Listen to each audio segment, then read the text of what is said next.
Hello Rick, this is Mohanapriya Jagadishwaran Ilango.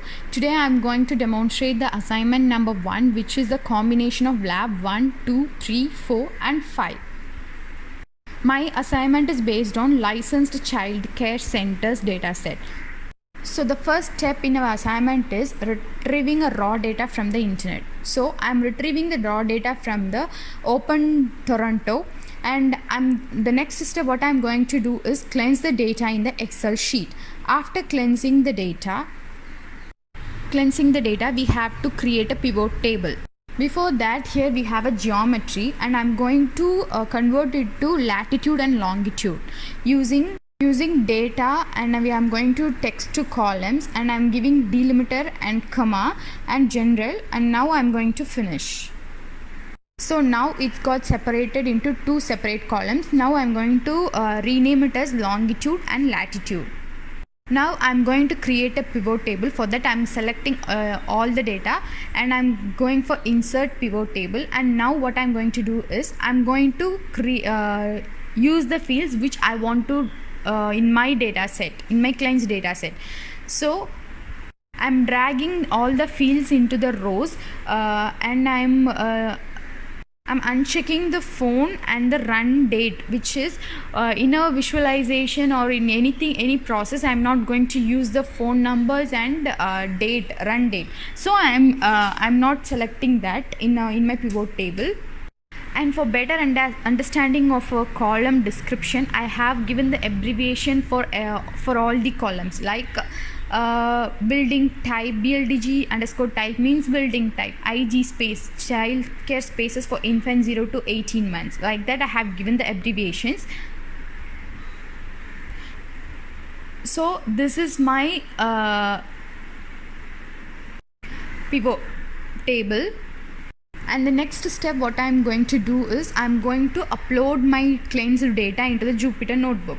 So for that I'm using the code import pandas as pd, df is equal to pd.readcsv and my file path.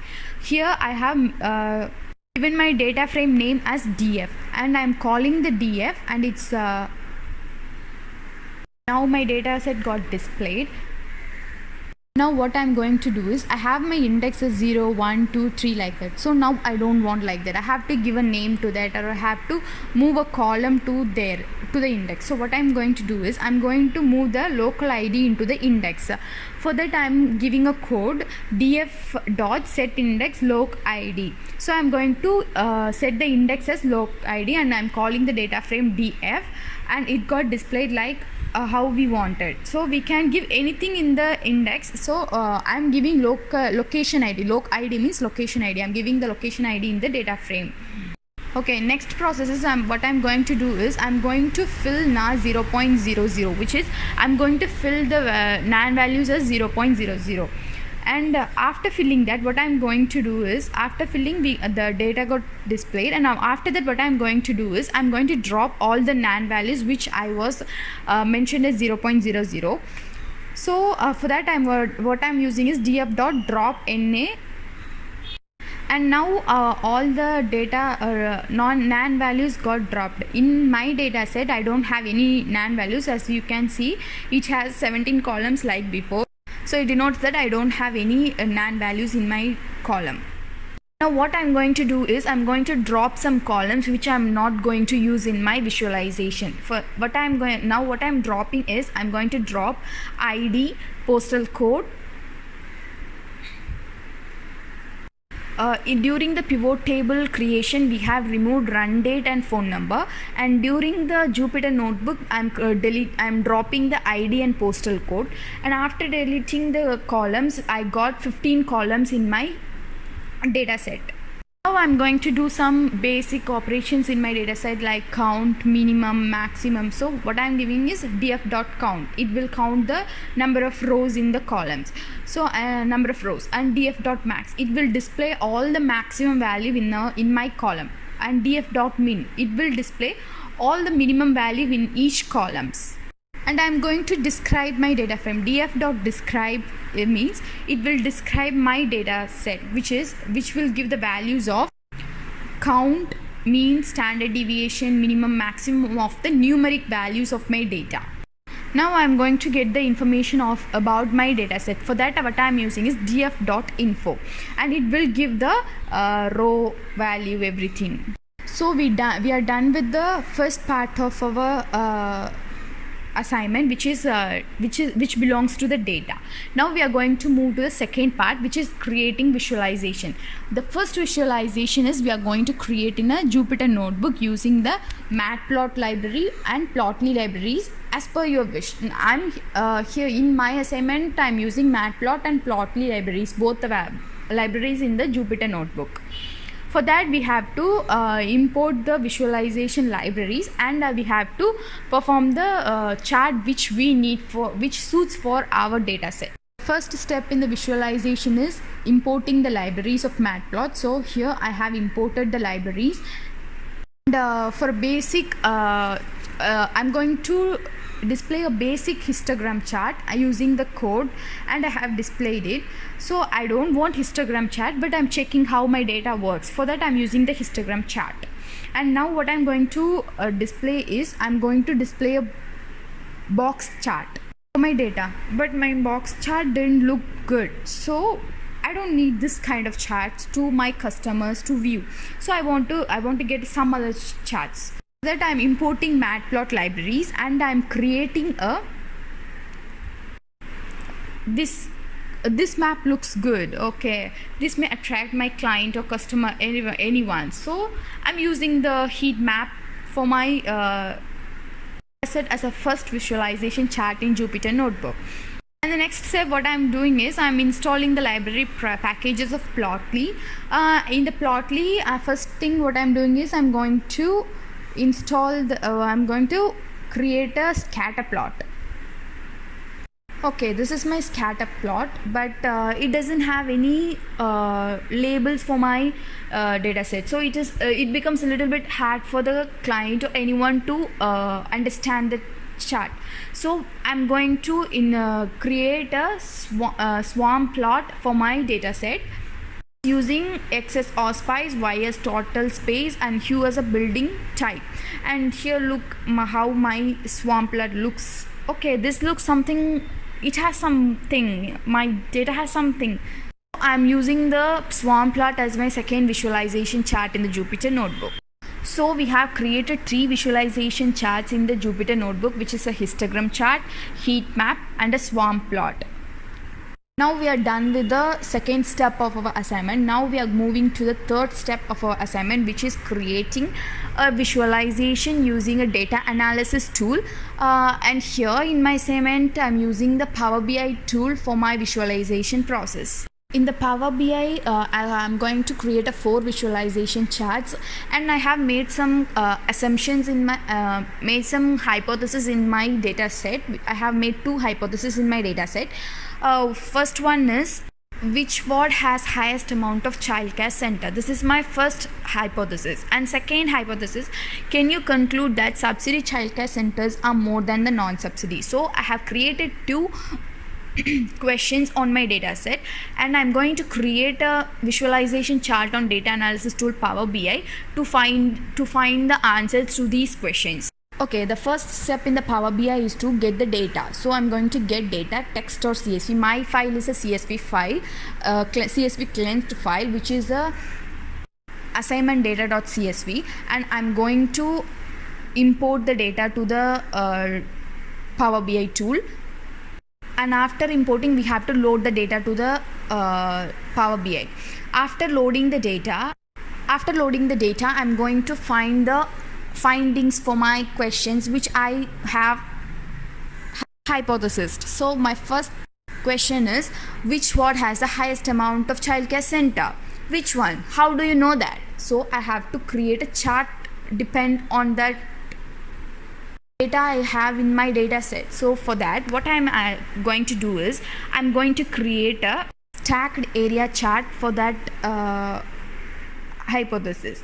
So in the chart, what are the fields I'm going to add is, I'm going to add auspice as a legend, and ward as an axis, and total space as values.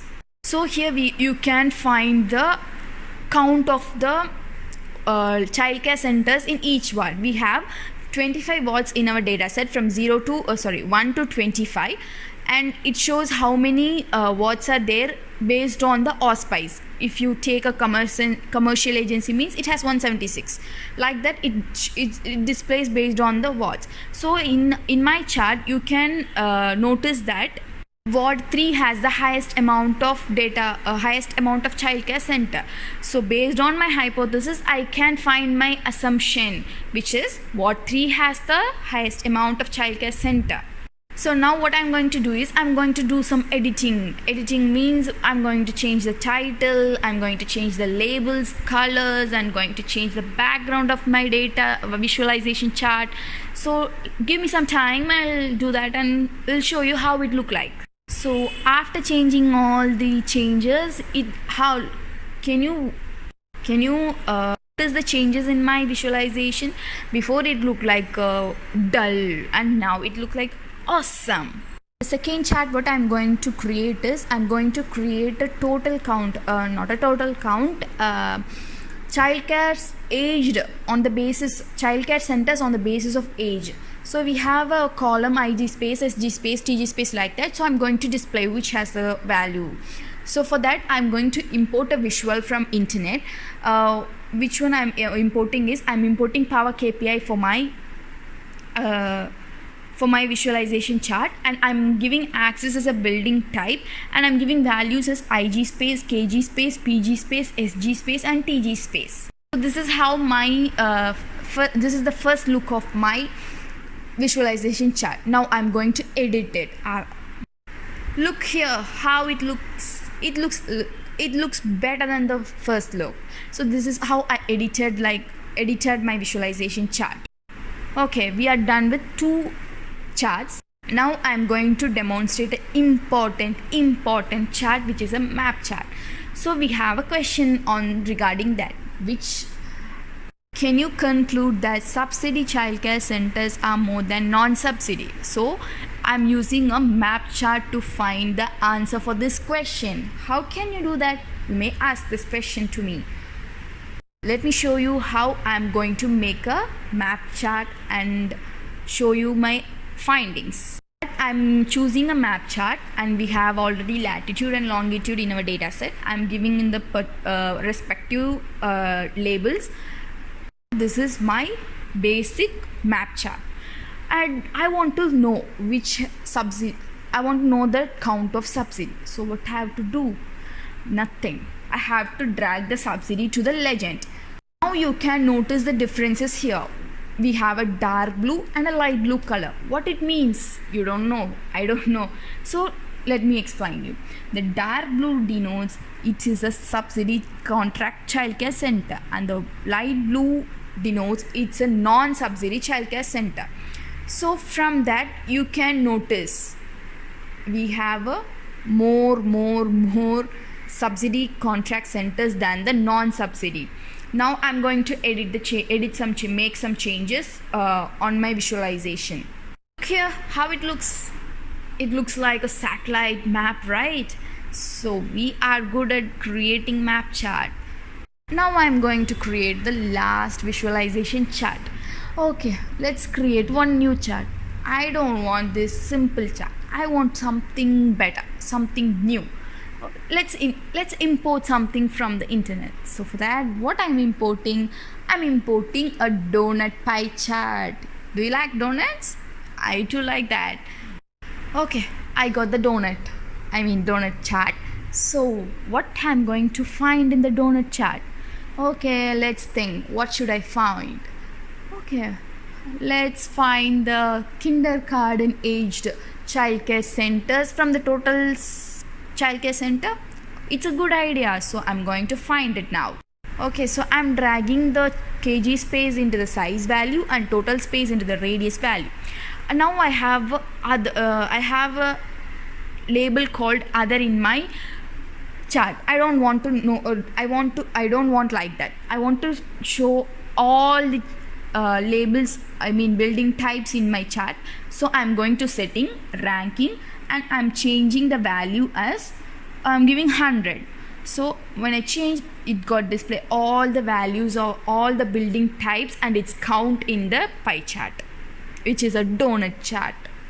So we have created the 4 visualization charts, and now what so we are done with the assignment 1. We have created also we have find the answers for the questions. Thank you.